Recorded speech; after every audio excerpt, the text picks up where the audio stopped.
From your sermon this morning, what are some resources to learn more about debating, persuading, and language warfare? Somebody who loves me put this in. There is a book. Well, let's just go to our favorites, right? Who do we say every time? Who are the three people I always recommend when we talk about apologetics and polemics? Van Til, Cornelius Van Til.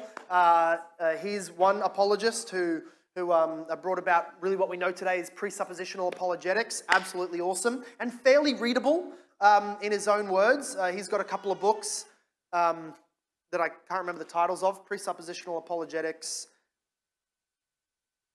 And then anyway, I'm going to start listing Barnson books if I start listing his. Anyway, he's got some books, Cornelius Van Til. Then the other guy is the big GB, the Great Gatsby. Yes, that's a GG. Good night, I'm done. Greg Barnson. Yes, Greg Barnson was a student of Van Til and systematized a lot of his stuff. And he has the Barnson trilogy, which is like a few 100 and something page books, and they're all very helpful. What are they called? Against All Opposition, The Impossibility of the Contrary, and Pushing the Antithesis. The other Van Til book was In Defense of the Faith. So all those books would be very helpful. They're not huge tomes, they're helpful reads, and each one that you read will add to the other one. That's all on Precept Apologetics.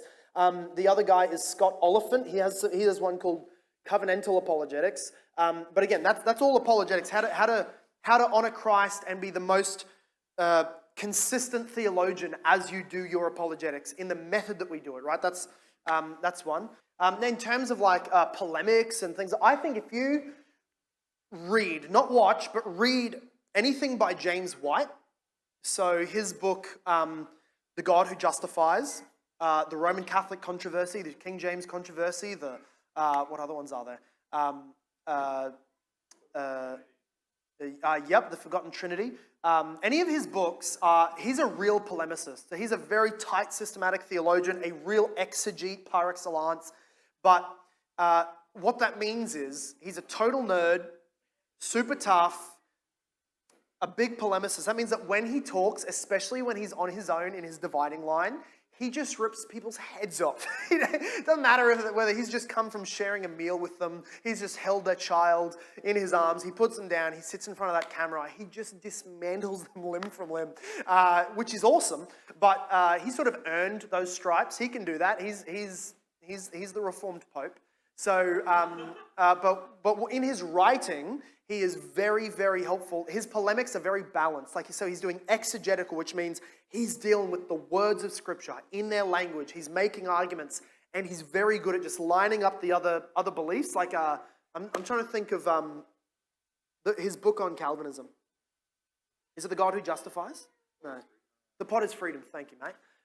The Pot is Freedom. And he just, all the most common arguments, he'll just line them out and just go, this is utterly impossible because look at the context, look at the Greek word, look at the meaning, look at the aorist verb here. He just is awesome. So, and I say that because you'll learn theology while you read him, but you'll also learn how to fight, like how to argue well and fairly, not putting up straw mans, like, fake opponents and then dismantling them, but steel mans. Putting up the opponent's position as they would defend it, better than they can defend it, and then dismantling it with the Bible. Those books are very well done. So I guess I would recommend that because there's not really like a book out there on polemics that I would recommend off the top of my head, but you'll learn theology and how to argue with that. And in those other ones, watch anything and listen to anything that Greg Barnson has online that you can find. He's awesome. He's really good. I don't agree with everything he says. I don't agree with everything I say, for goodness sake. But he's awesome. Like and the way that he debates, and again, just dismantles people. Who's that guy that he debated? Was it Stein? Is it Barnson versus Stein? Anybody? Yeah, Stein. Fans? Yeah. Gordon Stein. The Great Debate, was it called? The Great Debate. Does God exist? Go watch it. A slow TNT to that guy's worldview, just slow explosion of everything he's ever believed on screen. He dismantles the guy. And he does it very politely. Like Barnson is very straightforward, but very polite. That's just